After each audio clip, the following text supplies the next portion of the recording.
বাড়িতে এসে পৌঁছে গেছি। তো এটা ফুচকার কাউন্টার আছে, আর এখানে চায়ের কাউন্টার আছে।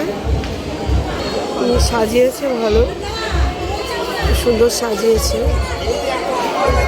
এই আমার হাজব্যান্ড।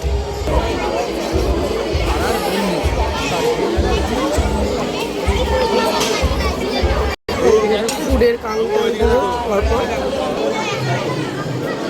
আমরা অনেক কিছু খেয়েছি, কিন্তু আমি ভিডিও তুলতে পারিনি, এত ভিড়। ওই যে আপনাদের মোমো কাউন্টার যাবো, এত ভিড়, আমি ছবি তুলতে পারিনি। তো দেখুন, আমরা লেটস সি।